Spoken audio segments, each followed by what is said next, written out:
त्यही त अब चिनजान हुँदैन के हुँदैन बाटामा भेट्यो आना घाँस्यो भने टाउको टक्राकै निदै दिइहाल्छन् अब यसो गर्नु पर्यो अब नेपालमा गऱ्यो नि यसो गरौँला भन्ने भइसक्यो त्यो हुँदै गर्दा मैले स्कुलमा पढाउँदै थिएँ अब स्कुलमा पनि त्यही त हो नि तपाईँलाई थाहा छँदैछ स्कुलमा पैसा कम दिने एक किसिमले प्राइभेट बोर्डिङमा त शोषणै जस्तो गर्थ्यो नि त श्रम शोषणै पनि भन्न मिल्छ शोषणै भन्दा पनि के फरक पर्दैन श्रम शोषणै हो त्यो किनभने त्यो 10 कक्षासम्म पढाउने त्यो 8-10 हजारमा खुम्च्याएर राख्ने त्यस्तो चलन थियो नि त स्कुलले टाइम दिएन आधा घन्टा बिहान आधा घन्टा टाइम माग्यो दिएन अनि मैले म फेरि अलिकति झक्की मान्छे तिमीहरूको स्कुलमा काम गर भनेर सिधै गएर राजीनामा लेखेर प्रिन्सिपलको टेबलमा ढ्याक्क राखिदिएर निक्लेर हिँडेको 1 महिना तलब लिनु मैले लिनु परराष्ट्रमा भइसकेपछि त कति 6 महिना कि 1 वर्ष तपाईँको ट्रेनिङ हुन्छ परराष्ट्रमा अब नासो हुँदाखेरि ट्रेनिङ केही पनि हुँदैन हजुर स्टाफ कलेजमा जानुपर्छ स्टाफ कलेज चाहिँ अफिसर भएपछि 6 महिना ट्रेनिङ हुन्छ हजुर 6 महिना चाहिँ प्रशासनिक ट्रेनिङ हो त्यसमा 4 महिना प्रशासनिक हुन्छ परराष्ट्रको चाहिँ ट्रेनिङ हुँदैन परराष्ट्रको ट्रेनिङ चाहिँ अहिले इन्स्टिट्युट अफ फरेन एफेयर्स छ त्रिपुरेश्वरमा त्यसले 1 महिना दिन्थ्यो हाम्रोमा चाहिँ अहिले 3 महिना पुर्याएको छ के अरे अहिले बल्ल अलिकति ट्रेनिङतिर गएको छ तपाईँ कोरियामा आएर एउटा मान्छेले काम गर्दै गर्दा महिनाको 3 लाख नेपाली उसले मजाले कमाउँछ उसले अलिकति मेहनत गर्यो भने तर त्यही चिज चाहिँ एउटा नासो एउटा अफिसरले चाहिँ नेपालमा कमाउनलाई 1 वर्षको स्यालेरी बच्यो यदि कन्ट्रोल गरेर बचायो भने बल्ल उसले 3 लाख 1 वर्ष 12 महिनामा कमाउँछ स्यालेरीमै गएर अड्किन्छ होइन एउटा कर्मचारीलाई चाहिँ उसको परिवार र उसको परिवार चाहिँ मजाले जीविकोपार्जन गर्न पुग्ने पैसा चाहिँ सरकारले दिन पर्छ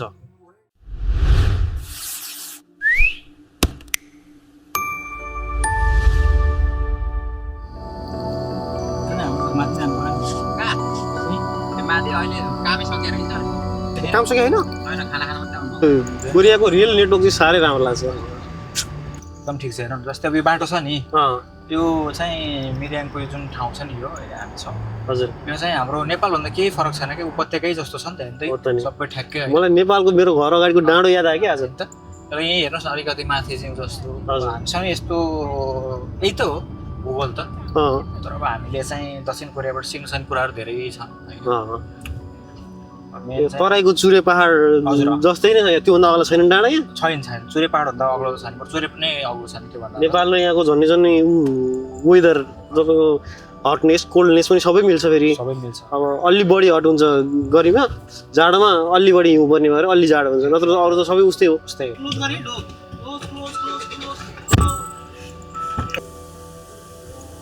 अनि कुराहरू भन्दा कफी खाने आफ्नो माइन्ड चाहिँ अलिक फ्रेस गराउने होइन यस्तो छ अब यहाँ भित्र पनि हेर्नु भयो भने हजुरले यो कस्तो म्यानेज छ भित्र खिच्न दिन्थ्यो ए यस्तो यो मजाको हेर्नुभयो भने ल हेर्नु त सफ्ट यसरी छ अब यो तला मात्र होइन क्या यसको माथि होइन क्या दोस्रो तला पनि यसै पुरै यो त अब भरिभराउ छ होइन धेरै दामी छ नि टक्क सरसफाइ हेर्नु न अनि एउटा केही छैन होइन कागजको टुक्रो पनि छैन केही छैन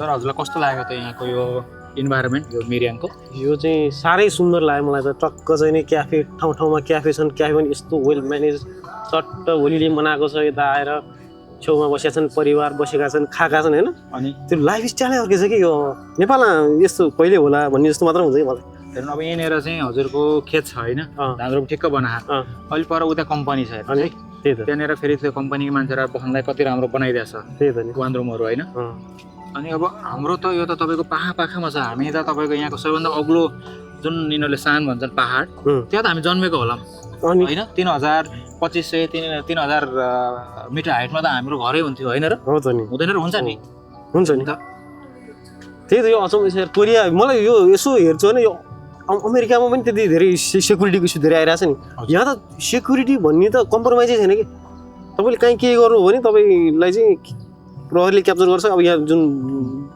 चाहिँ सेक्युरिटीको कुरामा चाहिँ तपाईँको यस्तो ढुक्क लाग्छ नि यार मोबाइल फालेर हिँड्यो भने पनि तपाईँको त्यो मोबाइल कसरी टिप्दैन कोरियामा चाहिँ यो अलि लामो समय यसरी बसिराख्न सकेको है म त परिवारसहित बस्छु तपाईँलाई थाहा छ नि त यो चाहिँ सबैभन्दा फर्स्ट रिजन भनेको चाहिँ हजुरले भन्नुभएको थियो सुरक्षा हो क्या। जस्तै बच्चाहरू मेरो त सानो बच्चाहरू छन्, उनीहरू चाहिँ बाहिर जहाँ खेल्न गए पनि अथवा चाहिँ छोरीहरू 2टा छन् होइन, छोरो एउटा भयो। अनि अब छोरी त अब 9-10 वर्षको भनेपछि त अब चाहिँ मान्छेले मिसबिहेभ गर्न चाह्यो भने त गर्न सक्ने उमेरको भयो नि त। त्यहाँ चाहिँ एकदम यो सेफ छ क्या, हरेक कुराको राति 12-1-2 बजे होइन। अनि फेरि Korean people are very nice क्या, एकदम क्या। जस्तै उनीहरू चाहिँ तपाईँको चाहिँ होइन अब कोही खराब पनि भेट्यो होला नि होइन, अब त्यो तपाईँको 100 जनामा 1 जना त हुन सक्ला, तर most of them are very nice. त्यही त अब चिनजान हुँदैन के हुँदैन, बाटामा भेट्यो आना घाँसी हुन टाउको टक्राकै निदाइदिइहाल्छन्। अब यसो गर्नु पऱ्यो, अब नेपालमा गऱ्यो नि यसो गरौँला अनि भएपछि पुरै नेपालीहरूलाई नमस्कार गर्नु पनि त्यो घमण्डी सोच्थ्यो भने नि पैसा पद पावरमा चाहिँ नेपालीहरू चाहिँ अति उ भएको छ नि। यहाँ चाहिँ यस्तो आना घाँसियो गऱ्यो टक्क। अहिले मलाई कोरियन बोल्न आउँदैन के कुरामा खुसी लाग्छ थाहा छ अहिले बालेन सरकारले चाहिँ अहिले नैतिक शिक्षा जुन फेरि पढाउने भन्ने कुरा छ त्यो चाहिँ मलाई एकदम राम्रो लाग्छ। किन भन्दाखेरि अब तपाईँले पनि भेट्नुभयो होला पढ्नलाई, मैले त हाम्रोमा नैतिक शिक्षा पढ्नै पर्थ्यो होइन। त्यसले कस्तो गर्छ भन्दाखेरि अब अहिले हेर्दाखेरि हामी नेपालीहरू चाहिँ नैतिकता नहुने र भन्ने त्यो होइन, सबैमा नैतिकता छ। तर हामीले जुन स्कुल लाइफमा जे सिक्छौँ जुन कुरा सत्य छ भन्ने लाग्छ नि त्यही कुरा सत्य हुन्छ नि होइन र। त्यो यो नैतिकता भन्ने चाहिँ 2टा कुरा मैले देखाएको छु।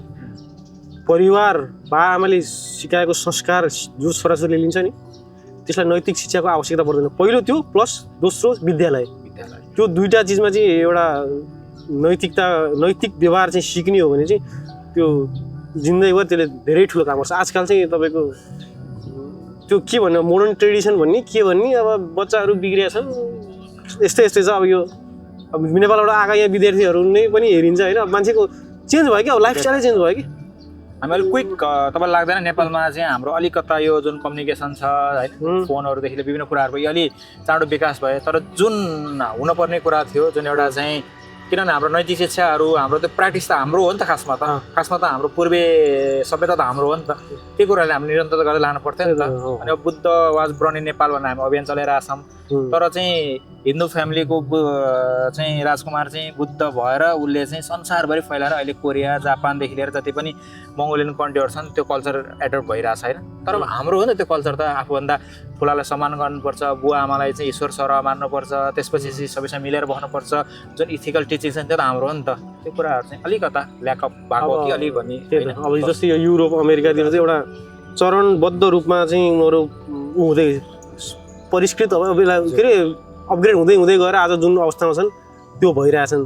तर हाम्रो चाहिँ एकैचोटि कि त्यो नपाउनेले के पायो बोक्रैसम्म चपायो भन्छ नि, त्यो एकैचोटि त्यो देशमा पनि अब त्यो कस्तो चेन्ज आयो। मान्छेको माइन्ड सेट चाहिँ डेभलप हुनुभन्दा पनि त्यो लाइफस्टाइल चाहिँ ओह यता सोसल मिडिया बनिएको छ, उता मुभी बनिएको छ, के बनिएको छ, अनि मोडर्न स्टाइल चाहिँ नि आफू चाहिँ आफ्नो थिङ्किङ मोडर्न छैन, अब त्यो व्यवहार मोडर्न छैन, उसलाई चाहिँ त्यो लुगा चाहिँ मोडर्न, अनि त्यही अनुसारको मोडर्न लाइफस्टाइल फ्रिडम भन्छन् अहिले त। आमा म त दङ गर्छु। अलिकता यो कफी हाम्रो क्याफे जुन चाहिँ नेचुरल क्याफे यो पनि देखाउँछु। अब यो चाहिँ अब नेपालमा पनि धेरै खुलिसकेका छन् होइन, र यहाँनिर चाहिँ अब कोरियनहरू यसरी यो छुट्टीको दिनमा आएर हेरौँ न आफ्नो परिवारसहित आएको छ नि त, सबैजना परिवारसहित आएर कस्तो हुन्छ नि घरमा बस्दाखेरि मान्छेले त्यही कुरा एक्सप्रेस गर्न सक्दैन नि त।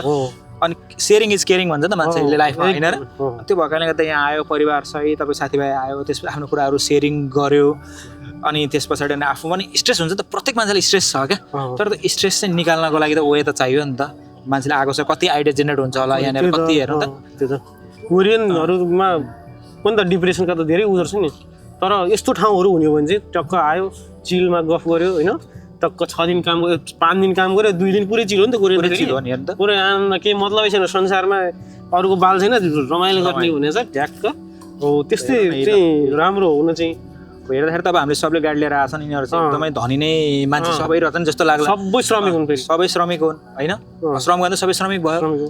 तर पनि अब उहाँहरू चाहिँ यहाँ आएर चाहिँ यो मादक पदार्थ सेवन गरेर अन्य कुराहरूभन्दा कफी खाने, आफ्नो माइन्ड चाहिँ अलिक फ्रेस गराउने होइन।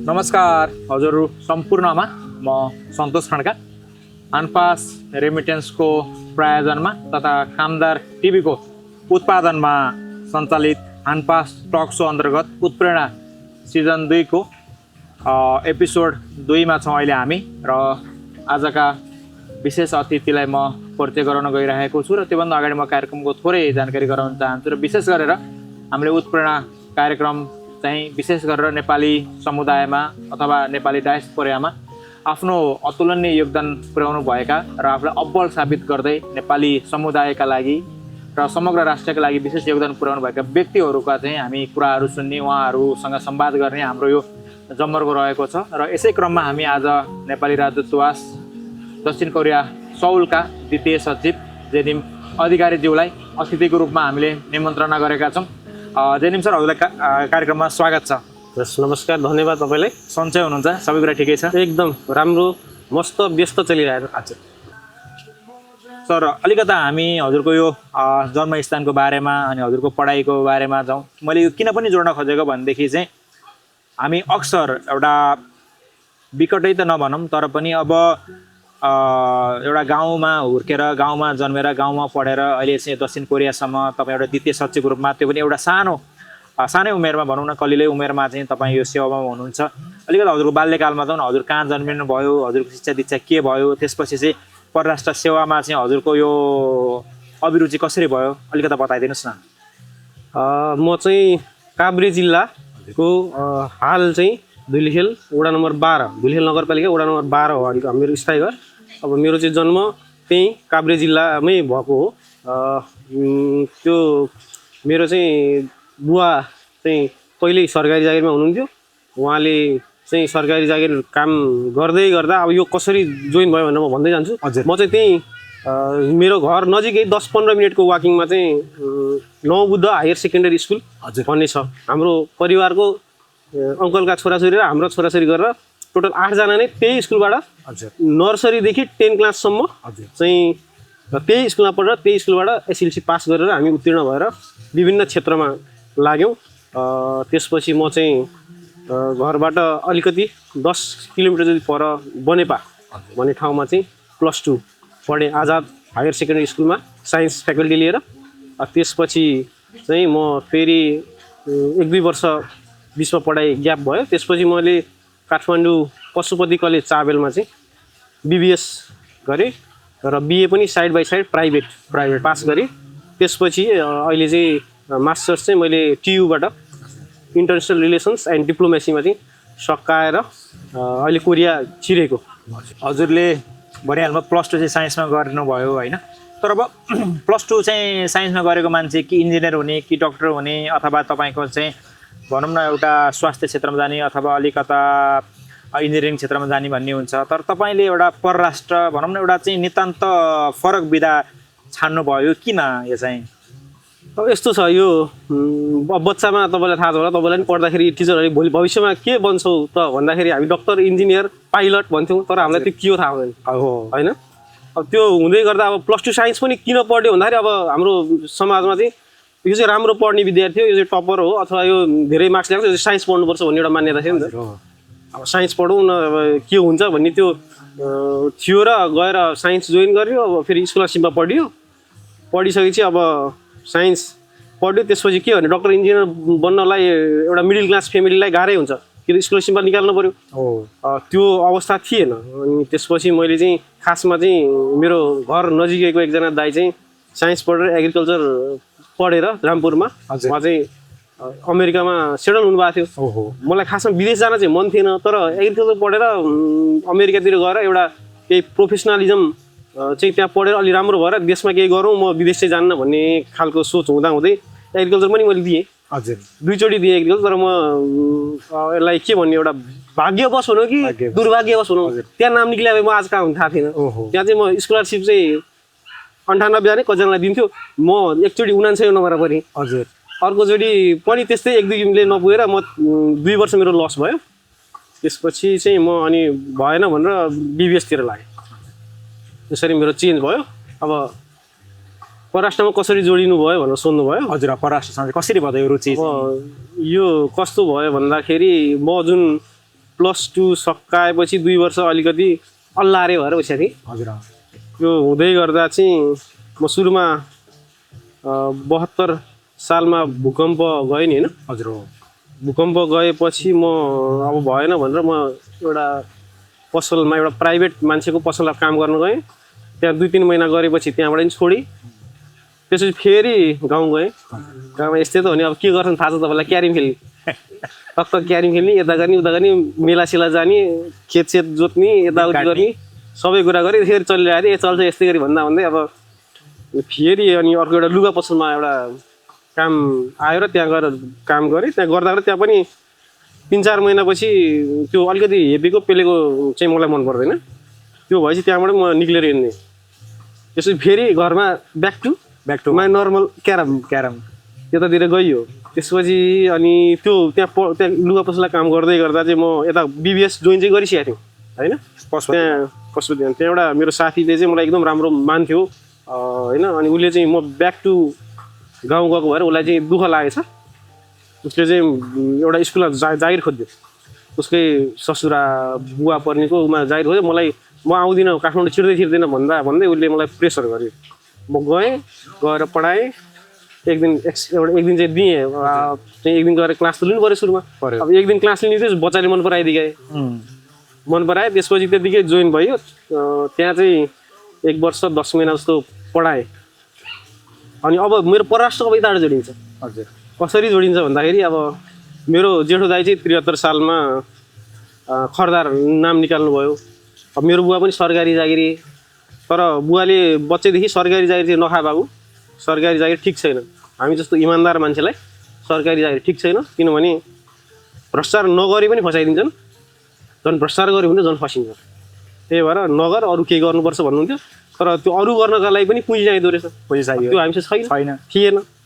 अब बुवाले पढाउँदै बुवाको पैसा त सकियो, त्यो एक्स्ट्रा पैसा भन्ने नै केही भएन। अब ऋण गरेर के गरेर पढाउनु भयो।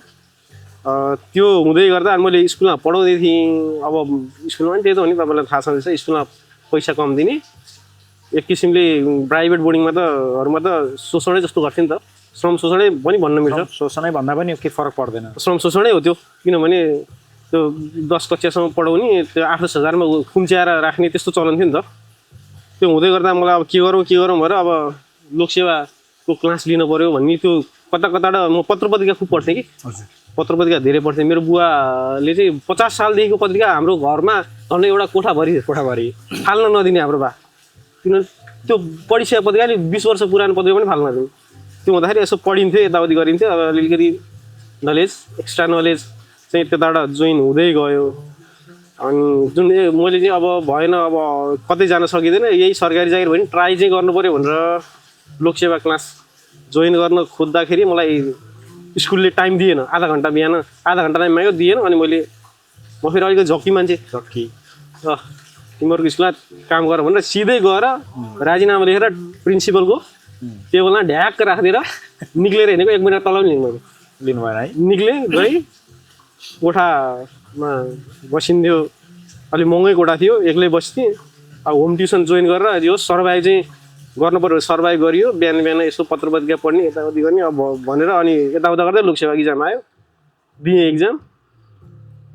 अनि त्यसपछि अब दिन त दिएँ। त्यो एउटा लक हुँदो रहेछ कि, यो चाहिँ लक हो। जिन्दगीमा कतापट्टि जान मान्छेलाई लेखेको छ, त्यतापट्टि त्यो नचाहँदा पनि जाँदो रहेछ। मैले गएर जाँच्दिएँ। 10-12वटा क्वेसन मैले हचमा टिक लगाइदिएको थिएँ, सबै मिलेछ। सबै मिलेछ। नआएको पनि नआएको जिकेमा आइहाल्यो। आएको 50वटामा 38वटा जति गरेँ मैले। 12वटा आउँदैन थियो। म फेरि सबै टिक लगाउने गर्थेँ कि। टिक लगाइदिएको मिलेर अब फर्स्ट पेपर नाम निक्ल्यो। त्यसपछि सेकेन्ड पेपर पनि अब भोलि इक्जाम छ, आजसम्म दियो कि नदियो हुँदाहुँदै दियो। त्यो पनि जाँच बिग्रिएको थियो। 4वटा पेपर सेकेन्ड पेपर दिन पनि बिग्रिरहेको छ। त्यही पनि अब त्यो रुममा बस्नु त के बस्नु भनेर दियो। त्यो पत्र-पत्रिका पढ्या चाहिँ त्यो अलिअलि त्यसो दिँदै परराष्ट्रको पनि पेपर भोलि इक्जाम छ, आज दिउँ कि नदिउँ भन्दै एउटा किताब थियो सानो, त्यहाँ पुरानो ओल्ड क्वेसनहरू यसो पढिएको थियो। गएर इक्जाम दियो। अब पछि रिजल्ट निक्लिँदा ड्याममा नाम आयो पास, परराष्ट्रमा पास भनेर आयो। अब त्यसरी त्यो चाहिँ लक्किली म छिर्यायो कि। मेरो त्यो परराष्ट्रमा चाहिँ मलाई परराष्ट्रमा के थाहा थिएन, नाम निक्लिनु रहेछ थाहा थिएन, के गर्ने कसो गर्ने, विदेश जान पाइन्छ अरे भन्थे। ठिकै छ, कस्तो रहेछ के रहेछ भनेर दियो, निक्ल्यो। यसरी म चाहिँ परराष्ट्रमा छिरेको। परराष्ट्रमा भइसकेपछि त कति 6 महिना कि 1 वर्ष तपाईँको ट्रेनिङ हुन्छ? परराष्ट्रमा अब नासो हुँदाखेरि ट्रेनिङ सेनिङ केही पनि हुँदैन। हजुर। स्टाफ कलेजमा जानुपर्छ? स्टाफ कलेज चाहिँ अफिसर भएपछि 6 महिना ट्रेनिङ हुन्छ। हजुर। 6 महिना चाहिँ प्रशासनिक ट्रेनिङ हो, त्यसमा 4 महिना प्रशासनिक हुन्छ।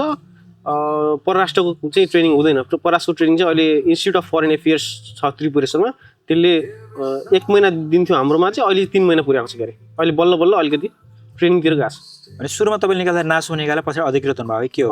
म 2076 साल असार 29 गते नासुमा नियुक्ति भएको। त्यस पछाडि अनि कति समयपछि फेरि अधिकृत हुनुभयो? 4 वर्ष नासु भएँ, त्यसपछि 2080 साल असोज 9 गते अफिसरमा नाम निकालेँ। नासु निकाल्दा कति उमेरको हुनुहुन्थ्यो अनि अधिकृत हुँदा कति हुनुभयो? अब नासु निकाल्दा त्यही 23 साढे 23 वर्ष। 23 भनेपछि धेरै यङ हो नि त। अनि अब अफिसर निकाल्दा 28 भनेपछि जेनजी उमेरमा निकालेर भ्याउनुभयो अफिसर पनि होइन? निकालेँ। त्यही त अब तपाईँको लागि त एउटा यो सरसर्ती एउटा लक्की जस्तो पनि भयो। तर फेरि अब नासु पो लक्की हो त, त्यसो अधिकृत निकाल्न त नपढी त हुँदैन, दुःख नगरी त हुँदैन थियो होइन? त्यो यस्तो हुँदो रहेछ। यो म यसलाई कताबाट इमान्दारितातिर जोड्छु यसलाई म। हजुर। यो हाम्रो सरकारी कर्मचारीहरू चाहिँ धेरै थरीका हुन्छन्।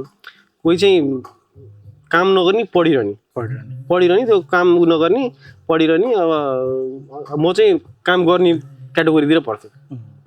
त्यो काम गर्दै जाँदा पनि कति कुरा सिकिँदै जाँदो रहेछ। अनि काम गर्दै गर्दा कति हन्डर खाइन्छ मान्छेले। अब के हाकिमले कहिले प्याच्छ भन्छन्, के भन्छ, इख आउँछ कि इख भन्ने चिजले चाहिँ मान्छेलाई अलिकति माथि पुर्याउन चाहिँ साँच्चै मद्दत गर्छ। अब त्यो दिँदै गर्दा चाहिँ अब कामले नै मलाई गर्यो, खुल्यो। मैले इक्जाम दिएँ, पास भएँ। फेरि म एकजना मात्र पास भएँ है। यो सब आदरणीय दर्शक महानुभावहरू, अहिलेसम्म हामी हानपास रेमिटेन्सको स्पोन्सरमा हानपास टक सो अन्तर्गत उत्प्रेरणा सिजन 2 को एपिसोड 2 मा छौँ। र अहिले हामी नेपाल राजदूतावास सौलका द्वितीय सचिव जेनिम अधिकारीज्यूसँग हामी संवाद गर्दैछौँ।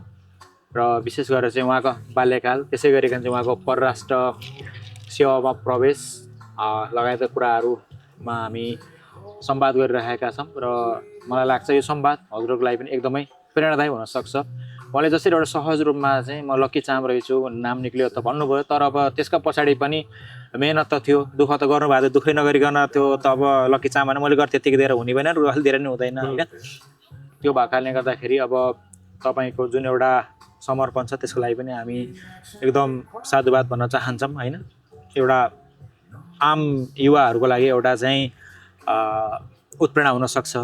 र अहिलेको समयमा नि जेनिम सर अलिक पछाडि चाहिँ अब अहिले चाहिँ युवा पङ्क्तिहरूमा चाहिँ यो सरकारी जागिरप्रति अलिकति वितृष्णा उत्पन्न भएको हो कि, अथवा चाहिँ मान्छेहरू चाहिँ बरु लोकसेवा दिएर चाहिँ त्यसरी गर्नु सट्टा चाहिँ बरु चाहिँ म विदेश जान्छु, विदेशै पढ्छु, अथवा बरु चाहिँ दुबई, कतार, मलेसिया जान्छु भन्नेसम्म पनि युवाहरू पुगेका हुन् कि भन्ने छ? के लाग्छ हजुरलाई यो? अब यसलाई 2-3वटा एङ्गलबाट हेर्न मिल्यो। अब यो चाहिँ अब युवा पङ्क्ति चाहिँ लोकसेवापट्टि, सरकारी जागिरपट्टि वितृष्णा नै भएको भनेर ठ्याक्कै भन्न त सकिँदैन। तर के भने कोरियाको उदाहरण दिन सकिन्छ। तपाईँ कोरियामा आएर एउटा मान्छेले काम गर्दै गर्दा महिनाको 3 लाख नेपाली उसले मजाले कमाउँछ, उसले अलिकति मेहनत गर्यो भने। तर त्यही चिज चाहिँ एउटा नासु एउटा अफिसरले चाहिँ नेपालमा कमाउनलाई 1 वर्षको स्यालेरी बच्यो यदि कन्ट्रोल गरेर बचायो भने बल्ल उसले 3 लाख 1 वर्ष 12 महिनामा कमाउँछ। एक त अब जीवनस्तर कहिले पनि एउटा यो कस्तो भन्दाखेरि सरकारी जागिर चाहिँ मर्दा नि मरिँदैन, माथि पनि कहिले उकासिँदैन। त्यो हिसाबले चाहिँ जिउनै गाह्रो छ नि त। तपाईँलाई अब नेपाली सरकारले जुन स्यालेरी दिन्छ त्यो त एकदम मान्छे काठमाडौँमा बसेर एउटा सिङ्गललाई बाँच्न गाह्रो छ। म एउटालाई अहिले जति छ मेरो अहिले अफिसरमा 43,000 छ, त्यो 43,000 त म एक्लैलाई नै हुन्छ कि। अनि मेरो बिहे गरेपछि मेरो बच्चा बच्ची भएपछि त कसरी, म त सक्दिनँ नि। त्यो हिसाबले चाहिँ अब एउटा विदेश जाउँ, 8-10 वर्ष बसौँ, 2-4 करोड ल्याउँ, अनि नेपाललाई सेटल हौँ भन्ने नि छन्। अब विदेश आएपछि विदेशमै हराउने पनि छन्। अब वितृष्णा नै पनि होइन। अहिले चाहिँ तपाईँको मान्छेहरूले पढ्नेले 20-21 वर्षमा निकालिरहेका छन्। अब त्यही हो, मलाई नि सरकारी चाहिँ खान मन थिएन भने नि मैले, तर एउटा उबाट आएँ, कसरी आएँ, तर अहिले खुसी छु। त्यसरी हो।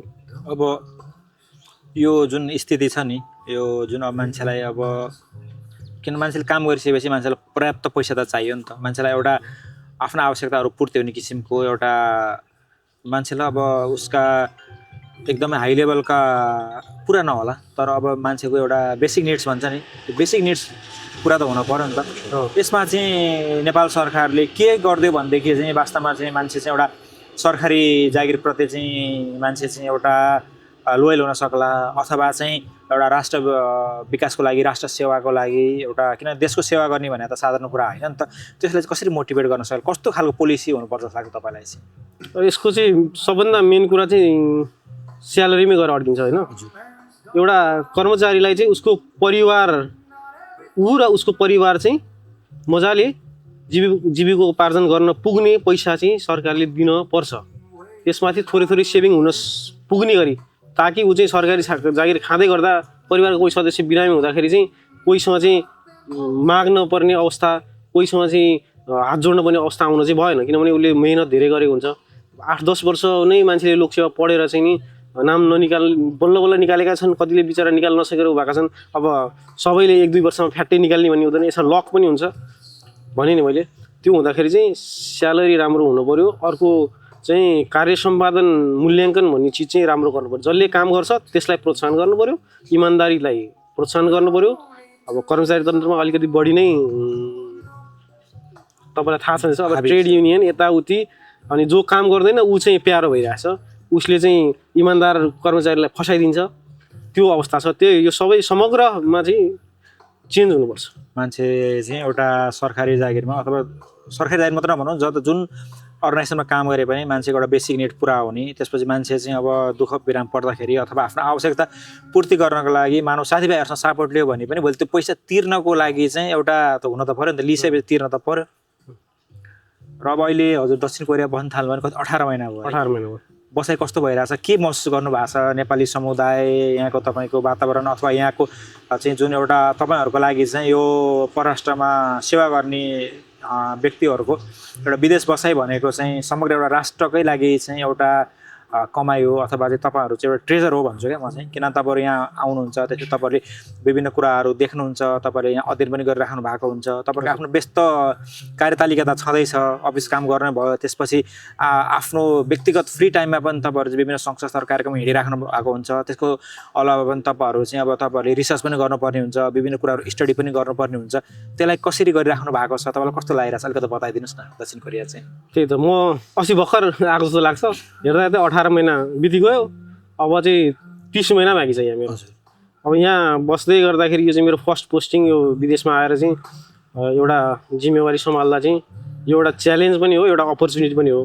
अब यसलाई चाहिँ एउटा देशको प्रतिनिधि भएर आउँदाखेरि चाहिँ साह्रै गौरव हुँदो रहेछ। अब यहाँको नेपाली समुदाय पनि एकदम मिलनसार हुनुहुन्छ। अब विभिन्न कार्यक्रममा गइन्छ होइन त्यहाँ चाहिँ अब नेपालीहरूले चाहिँ एकदम सहयोगी भावना देख्दाखेरि चाहिँ खुसी लाग्छ। अब यहाँ कोरिया बस्दै गर्दा मलाई चाहिँ कतै हाम्रो देश पनि यस्तै कोरिया जस्तै भइदिने भए कति सुन्दर हुन्थ्यो होला। हाम्रा ती त्यस्तो राम्रो नेचुरल ब्युटी भएको देश अब यहाँ त खासै त्यस्तो केही छैन। यहाँ त तपाईँको चाहिँ उब्जनी गर्नको लागि चाहिँ यहाँ कति मेहनत गरेका छन्। हाम्रोमा त एउटा बिहा चाहिँ लगेर फुत्त फाल्यो भने त्यो उम्रिएर फल लाग्छ।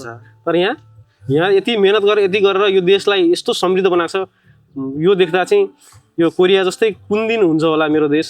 यसको लागि अब चाहिँ सरकारले चाहिँ त्यही अनुसार पोलिसी ल्याइदिए हुन्थ्यो। अब यो तपाईँको जता हेऱ्यो त्यही सिस्टमेटिक तपाईँको ट्राफिक म्यानेजमेन्टदेखि तपाईँको चाहिँ यहाँ चाहिँ सरकारले जनतालाई दिन बाँकी चिज चाहिँ केही पनि छैन होला। यसो हेर्दाखेरि फेरि ल अर्डर कति राम्रो छ होइन त्यो हेर्दा चाहिँ मलाई साह्रै नै जस अहिलेसम्मको यो 18 महिने कार्यकाल चाहिँ साह्रै राम्रो राखिरहेछ यस्तै छ। र अब अघि हजुरले सुरुमा पनि भन्नुभयो हजुरले चाहिँ इन्टरनेसनल रिलेसनमा चाहिँ आफ्नो मास्टर पनि सिद्धाउनु भएको छ र विशेष गरेर चाहिँ जो परराष्ट्र सेवामा हुनुहुन्छ तपाईँहरू चाहिँ अब एउटा राष्ट्रको दूत पनि हो होइन तपाईँ एउटा रिप्रेजेन्टेटिभ पनि हो र अब तपाईँलाई के लाग्छ अहिलेसम्म भएका जति पनि नेपालका प्रयासहरू छन् एउटा डिप्लोमेटिक रिलेसनमा अथवा चाहिँ त्यसका प्रतिनिधिहरू जाने होइन त्यो चाहिँ हाम्रो देश जस्तो जुन अब हाम्रो देश त अब अहिले चाहिँ तपाईँको अब दुईवटा ठुला राष्ट्रहरू एकातिर चीन छ एकातिर भारत छ हामीले दुवैतर्फलाई म्यानेज गर्नुपर्छ त्यसै गरिकन चाहिँ अब हाम्रा चाहिँ ठुल्ठुला शक्ति राष्ट्रहरू अमेरिकादेखि लिएर विभिन्न राष्ट्रहरूसँग पनि एउटा हाम्रो मित्र जुन व्यवहार छ त्यसलाई पनि हामीले कन्टिन्यू दिनुपर्ने छ त्यसै गरिकन युरोपियन युनियनदेखि लिएर विभिन्न कुराहरू भनौँ न एउटा चाहिँ हामी सजिलो उसमा छैनौँ र यो चाहिँ अत विशेष गरेर तपाईँहरू चाहिँ डिप्लोमेटिक मिसनमा हुनेहरूको लागि एकदमै च्यालेन्जिङ हुन्छ यसको लागि चाहिँ नेपालले कस्तो चाहिँ एउटा पोलिसी निर्माण गर्नु पर्ला अथवा जो उसले पठाएका प्रतिनिधिहरू छन् ती प्रतिनिधिहरूबाट जुन नेपाल राष्ट्रले चाहे अनुरूपको चाहिँ एउटा प्रतिफल आएको अथवा उनीहरूका प्रयासहरू चाहिँ ती अनुरूपका छन् जस्तो लाग्छ कि अथवा केही सुधार्न पर्ने अथवा केही अझै यो गर्न पाए चाहिँ अझ देशमा चाहिँ एउटा सुनमा सुगन्ध हुन्थ्यो भन्ने केही महसुस गर्नुभएको छ 18 महिने कोरिया बसाएको तर्खरमा हजुरले त्यो त अब धेरै नै महसुस भएको छ होइन डिप्लोमेसी भन्ने चिज चाहिँ एकदमै आवश्यक छ देशको लागि होइन अब हाम्रो जस्तो देश जुन चाहिँ चाइनाले एकातिरबाट तिनतिरबाट इन्डियाले हेरेको छ दुइटै इमर्जिङ पावर हुन् त्यो दुईटा देशलाई ब्यालेन्स गर्दै अब यता अमेरिकादेखि लिएर इयुदेखि लिएर सबैसँग चाहिँ राम्रो सम्बन्ध कायम गरेर अगाडि जान यो एकदमै च्यालेन्जिङ विषय हो यसको लागि चाहिँ एक्सपर्टिजम चाहिन्छ यसको लागि चाहिँ डिप्लोमेटिक ट्याक्टिक चाहिन्छ होइन अब त्यो भएको व्यक्तिहरू चाहिँ अब ठ्याक्कै अब प्रतिनिधि भएर आएको त हामीले कोही कोही त अब राम्रो पनि हुनुहुन्छ त्यो देख्न त पाएका छैनौँ अब चाहिँ त्यस्तो डिप्लोमेटिक क्यापेबिलिटी भएको मान्छे चाहिँ आउनुपर्छ नत्र भने चाहिँ यो हामीले डिप्लोमेसीमा सुधार गर्न चाहिँ धेरै गाह्रो हुन्छ होइन अब यसको लागि चाहिँ व्यक्ति मात्र स्ट्रङ भएर भन्दा पनि सरकार चाहिँ स्ट्रङ हुँदै जाने हो भने चाहिँ सरकारले त्यही अनुसारको चाहिँ डिप्लोमेटिक ट्रेनिङहरू दिने कर्मचारीलाई दिने त्यसपछि एम्बेसडरहरूलाई चाहिँ पठाउनुभन्दा अगाडि चाहिँ समग्र विषयवस्तुमा जानकारी गराउने हो एउटा व्यक्तिले चाहिँ अर्को सरकारसँग गफ गर्ने भन्दा पनि ऊ चाहिँ एउटा च्यानल हो नि त सरकारले जे भन्छ कम्युनिकेट गर्छ यो गर्नुहोस् यो कुरा गर्नुहोस् यसरी चाहिँ डिलिङ गर्नुहोस् यसरी नेगोसिएसन गर्नुभन्दा त्यो सरकारले दिएको खुराकलाई चाहिँ उतापट्टि जे हो त्यही प्रस्तुत गर्न सक्ने पनि एबिलिटी चाहिन्छ कि सरकारले एउटा भनेको छ त्यो प्रस्तुत गर्नै नसक्ने बोल्न नजान्ने त्यो हुँदाखेरि चाहिँ तपाईँको डिप्लोमेसीमै त्यसले चाहिँ नेगेटिभ प्रभाव पर्न सक्छ त्यही भएर चाहिँ अब यसमा चाहिँ सरकारबाटै सुरु हुनु पऱ्यो ट्रेनिङ दिनु पऱ्यो स्किल डेभलप गर्नु पऱ्यो त्यसपछि राम्रो प्रोफेसनल चाहिँ डिप्लोमेटलाई चाहिँ खटाउनु पऱ्यो एम्बेसडरहरू त्यही अनुसारको चुज गर्नु पऱ्यो अब अहिले सरकारले खुल्ला प्रतिस्पर्धा भन्दै गर्दा एक किसिमले पोजिटिभ भाइब्स चाहिँ आइरहेको छ अब हेरौँ पछि के हुन्छ त्यो त अहिले हामी भन्न सक्दैनौँ यो अलिकता तातो विषय पनि हुन सक्ला तर अब म आफै पनि एउटा इन्डियन एजुकेसनको चाहिँ विद्यार्थी भएको कारणले गर्दाखेरि चाहिँ जब हामी अरू देशका देख्छौँ इभन हामीभन्दा कमजोरै देशका पनि डिप्लोमेटहरू देख्छौँ उनीहरू अलिक बढी एक्टिभ भएको हो कि जस्तो महसुस गर्छु मैले दक्षिण कोरियामा पनि र अब हाम्रो जति पनि प्रतिनिधिहरू हुनुहुन्छ अब एउटा कर्मचारी लेभलमा त त्यहाँसम्मको माथि एक्सेस नहोला तर जो अब चाहिँ एम्बेसडरको रूपमा आउनुहुन्छ ती व्यक्तिहरू चाहिँ अलिकता सक्षम अलिकता दक्षिण कोरिया बुझेर अथवा जुन देशमा जानुहुन्छ त्यो बुझेर त्यहाँको चाहिँ कल्चर किनभने सबैभन्दा ठुलो कुरा भनेको चाहिँ एउटा कल्चर पनि हो नि त जस्तै त्यो देशले कुन कल्चर एडप्ट गरिरहेको त्यो कल्चरले चाहिँ कसरी अप्रोच गर्नुपर्छ भन्ने कुराहरू पनि होला र अब विशेष गरेर चाहिँ अहिले अब हजुर दक्षिण कोरियामा हुनुहुन्छ 18 महिना तपाईँ भइसक्नुभयो होइन र यो अवधिमा चाहिँ अब कति ठुल्ठुला प्रयासहरू पनि भयो होलान् नेपालका लागि कति अब पेन्डिङमा पनि होलान् तर समग्रमा चाहिँ यो जुन अहिले दक्षिण कोरियाबाट जसरी एउटा नेपालप्रति एउटा सहानुभूति हुनुपर्थ्यो अथवा मोर वेहरू क्या मैले भन्न खोजेँ जस्तै चाहिँ अहिले चाहिँ E7 भिजाको केसमा पनि नेपाल चाहिँ चुक्यो त्यसमा त्यो चाहिँ बङ्गलादेश अरू श्रीलङ्काहरूबाट आइरहेको छ तर त्यसलाई पनि प्रपर वेमा चाहिँ नेपालले चाहिँ सम्बोधन गर्न सकेको बेलैमा चाहिँ त्यो पनि नेपालबाट चाहिँ E7 पनि अरू मान्छेहरू आउन सक्थे त्यसले पनि अलिकति केही बेनिफिट हुन्थ्यो होला त्यसपछि सिजनल वर्करहरूमा पनि अहिले पेन्डिङ जस्तो देख्छु म यसलाई चाहिँ कसरी लिनु भएको छ हजुरले अब यो E7 सिजनल चाहिँ अब यो पोलिसी लेभलको कुरा भयो होइन अब यो चाहिँ हुँदैछ हामी यहाँ कोरियन सरकारसँग नि कम्युनिकेसन गर्दैछौँ नेपाल सरकारले के हामीलाई दिएको छ चाहिँ सुझाव अथवा हामीले चाहिँ यतापट्टि कन्भे गरिरहेको छ यो बिस्तारै होला अब यसलाई E7 र सिजनलकोतिर अहिले ठ्याक्कै नजाउँ अब तपाईँले अघि भन्दै गर्दा चाहिँ जुन कोरियाको बारेमा पुरै ज्ञान भएको मान्छे आइदियो भने चाहिँ एउटा लगानी राम्रो हुन्छ जुन देशले एउटा एम्बेसडर अथवा त्यो पोस्टलाई लगानी गरेको हुन्छ त्यो चाहिँ देशलाई फाइदा हुने गरी युज गर्न सक्यो भने राम्रो हुन्छ भन्ने कुरा गर्नुभयो त्यो पनि अब सबै कोरियाको विषयवस्तु जान्नै पर्छ भन्ने भन्दा नि आएपछि कोरियाको त्यो जान्ने ऊ चाहिँ हुनु पऱ्यो कि म आएपछि जिज्ञासा जान्नु पऱ्यो म देशको लागि चाहिँ यहाँबाट केही नेपालमा लान सक्नु पऱ्यो भन्ने चाहिँ त्यो भावना भएको व्यक्ति चाहिँ हुनुपर्छ त्यो भयो भने पनि तपाईँको यहाँ आएर पनि लर्निङ गर्न सकिन्छ। सबै कुरा कोरियाको जान्छु भनेर सम्भव पनि छैन फेरि होइन। त्यही भएर चाहिँ अब मैले अघि नै भने त्यो right people in right person, positive mindset भएको पिपल इन राइट पोजिसन भन्छ नि होइन, सही व्यक्ति सही स्थानमा। त्यही हो। आदरणीय दर्शक महानुभावहरू, अहिले चाहिँ हामी हानपास रेमिटेन्सद्वारा स्पोन्सरित र कामदार टिभीको उत्पादनमा सञ्चालित उत्प्रेरणा कार्यक्रमको सिजन 2 अन्तर्गत आज हामी एपिसोड 2 मा छौँ। र वास्तवमा आज हाम्रो यो उत्प्रेरणा कार्यक्रम चाहिँ हाम्रो जेनिम अधिकारी सरको चाहिँ आफ्नो व्यक्तिगत लाइफको एउटा भोगाई सम्बन्धी कुरा हुँदै पनि हामी अलिकता यो देशको डिप्लोमेसी एउटा चाहिँ देश विकासका मुद्दाहरूमा पनि हामी केही संवादहरू गऱ्यौँ। र उहाँ पनि एउटा इन्टरनेसनल रिलेसनको चाहिँ एउटा ज्ञाता भएको कारणले गर्दा, एउटा डिप्लोमेट भएको कारणले गर्दाखेरि उहाँको यो विशेषतालाई, उहाँको यो विज्ञतालाई चाहिँ मैले अलिकता थोरै यो संवादमा जोड्ने प्रयास गरेँ। र जेनिम सर, एउटा जीवन के रहेछ त तपाईँ अब अहिले चाहिँ हुन त धेरै वर्ष हुनु भएन, तपाईँ धेरै स्टिल यङ हुनुहुन्छ, अविवाहित पनि हुनुहुन्छ होइन, के रहेछ जीवन खासमा चाहिँ? यो जीवन चाहिँ यो अचम्म, म चाहिँ यसलाई अचम्म भन्छु। जीवन भनेको चाहिँ मेरो लागि चाहिँ ह्याप्पिनेस, आफू आफूमा सन्तुष्ट चाहिँ हुनुपर्छ होइन। यहाँ हामी देख्छौँ, यहाँ तपाईँको कोरियामा 3 लाख 4 लाख महिना कमाउँदै गर्दा पनि मान्छे डिप्रेसनमा गएको, एङ्जाइटी भएको, सुसाइड गरेका केसहरू देख्छौँ। त्यो हुनुको मेन कारण चाहिँ हामी आफूलाई आफूभन्दा माथिल्लो तहमा चाहिँ कम्पेयर गरेर हुन्छौँ कि हाम्रो धरातल हामी बिर्सिन्छौँ। हामी चाहिँ अब आफ्नो हिजो नेपालमा बस्दा कुन अवस्था थियो, आज कोरिया आएर कति कमाएको छ, आफ्नो अब त्यो आफू जानै नसक्ने त्यो लेभलमा चाहिँ कम्पेयर गरिरहेको हुन्छौँ। हामी अरूमा धेरै एक्सपेक्ट गर्छौँ। हाम्रो खुसी चाहिँ अरूमा निर्भर भइरहेको हुन्छ क्या। कसैले चाहिँ हामीलाई चाहिँ राम्रो गरिदियो भने हामी खुसी हुन्छौँ, नराम्रो गरिदियो भने हामी दुःखी हुन्छौँ। त्यो भयो भने चाहिँ जीवन एकदमै दुःखी नै हुन्छ। म चाहिँ त्यही भएर एक्सपेक्टेसन भन्दा नि सकेसम्म आफूले इमान्दार भएर साथीलाई सहयोग गर्ने नै हो, सहयोग गरिन्छ। र अरूले चाहिँ सहयोग गर्लान्, राम्रो गर्लान्, गरिदेलान् आफूलाई भनेर सोच्नु थाल्यो भने जुन दिन असहयोग हुन्छ नि त्यो दिन साह्रै दुःख हुन्छ। त्यो चाहिँ त्यही भएर चाहिँ मलाई यो लाइफ इज ह्याप्पिनेस भन्छु म। जसरी हुन्छ खुसी हुने, लाइफ इज सेटिस्फ्याक्सन, जे छ त्यसमा रमाउने हो। म आज जे छु, म सिङ्गल छु, रमाइरहेको छु नि त होइन। मेरो साथीहरूको चाहिँ बिहे हो, बच्चा बच्ची भयो भनेर म दुःख मनाएर हुन्छ र? जे हुन्छ राम्रैको लागि हुन्छ। Everything happens for a reason भन्छ नि, गुड रिजन अझ। त्यही भएर जिन्दगी एउटा त्यो पानी अघि त्यहाँ थियो, अहिले चाहिँ रहन्छ बगेको खोला जस्तै हो, बगिरहन्छ। त्यसमा आफूले पौडिँदै जाने हो। अब कहिलेकाहीँ किनारामा गर्नु पऱ्यो, कहिलेकाहीँ त्यो गहिराइतिर जानु पऱ्यो होइन। जिन्दगीलाई चाहिँ आफूले महसुस गर्दै जाने हो। कहिलेकाहीँ पानीको बहाव अलि बढी होला, कहिलेकाहीँ चाहिँ अब तलमाथि पनि होला होइन। पानीको बहाव त्यो छाल चाहिँ स्ट्रगल हो। त्यो स्ट्रगललाई चाहिँ आफूले कन्ट्रोल, अब एउटा ब्यालेन्स गर्दै लानु पऱ्यो। स्ट्रगल लगेन त माथि पुगिँदैन, त्यो एकदम 100% हो।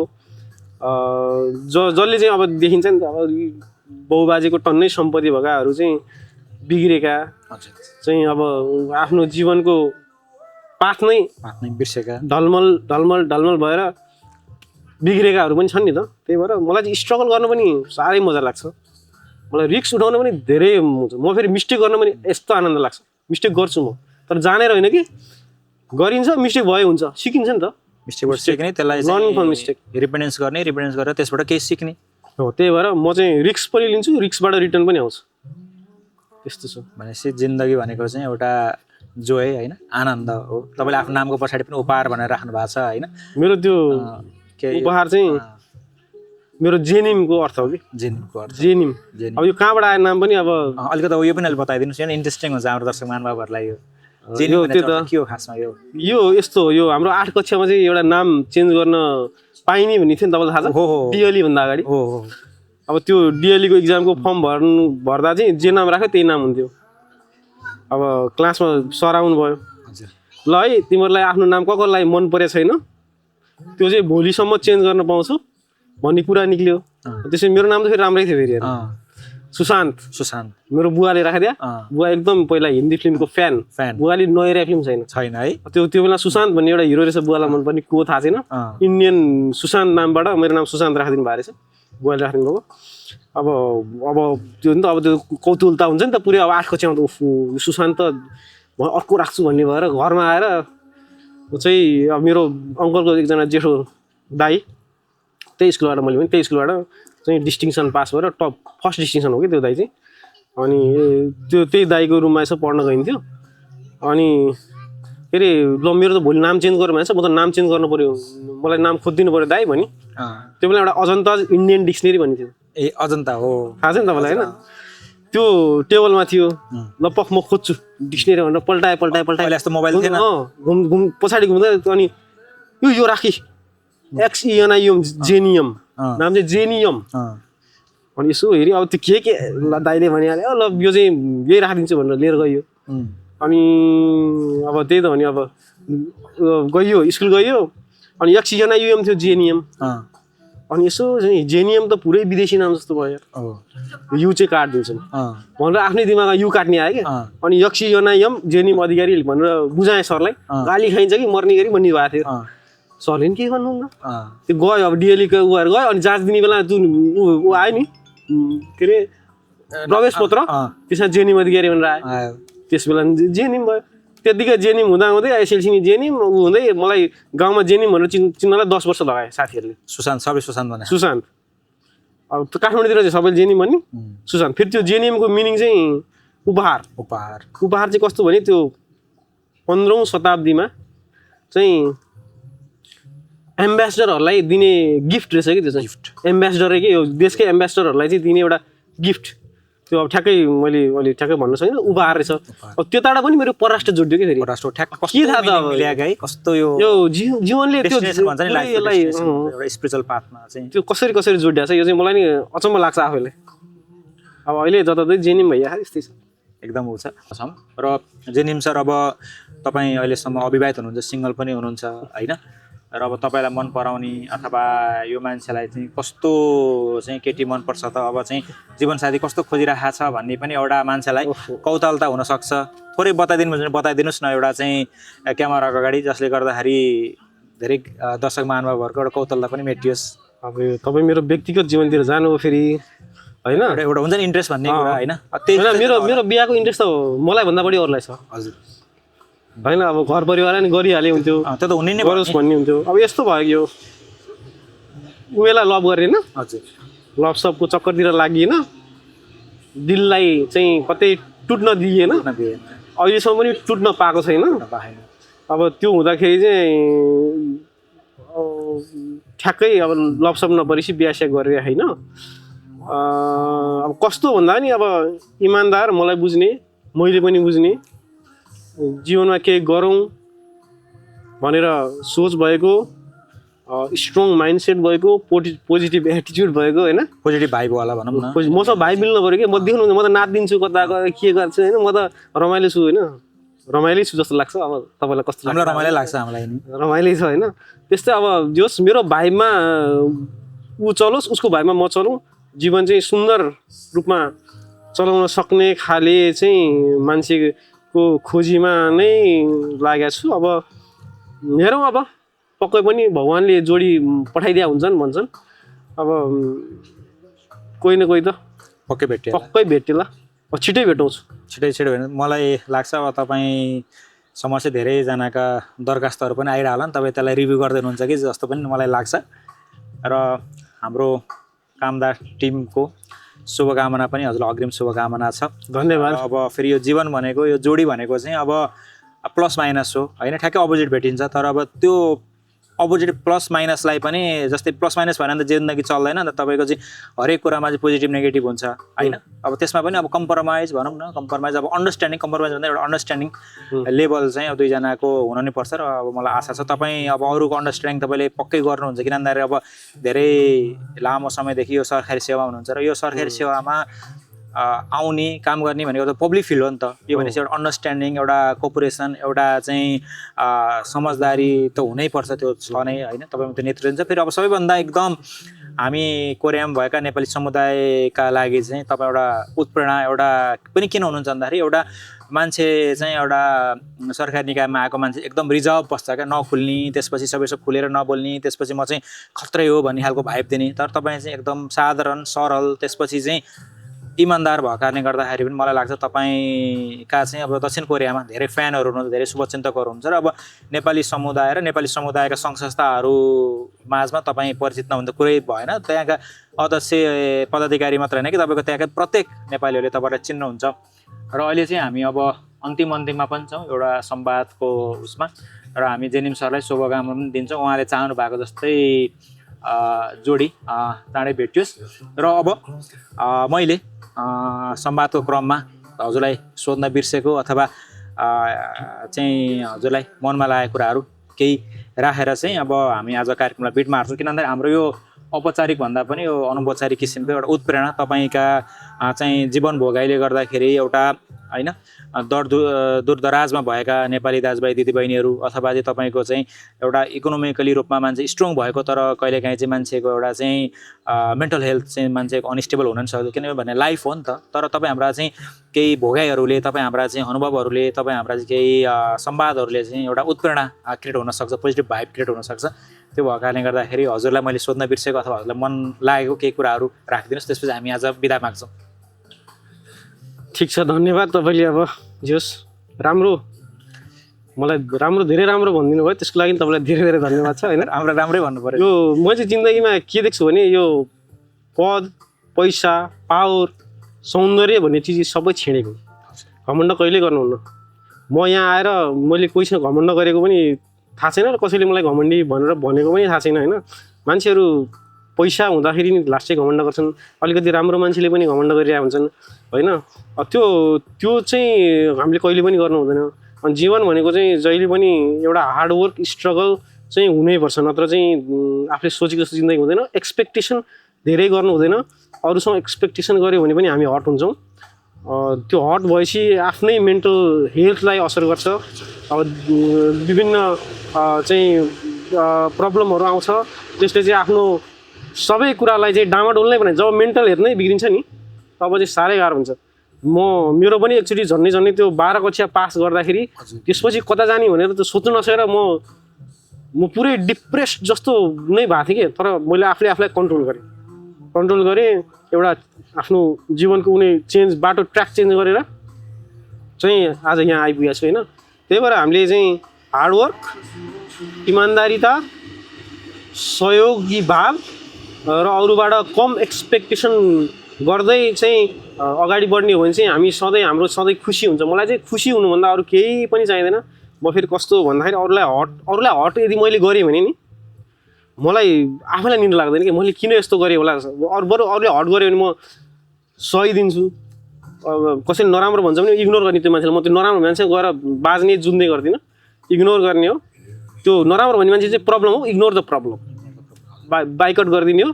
फेरि त्यो मान्छे बोल्न आउँदा सँगै अगाडि बोलिदिने हो, तर धेरै चाहिँ उसलाई चाहिँ भाउ दिने यताउति भन्दा पनि काम परे बोल्ने हो। नभए आफू खुसी जे हुन्छ त्यही गर्ने। मेरो चाहिँ एकदमै खुसी हुने, आफू र आफ्नो परिवारलाई चाहिँ कहिले पनि दुःखी बनाउनु हुन्न भन्ने सोच भएको मान्छे हो।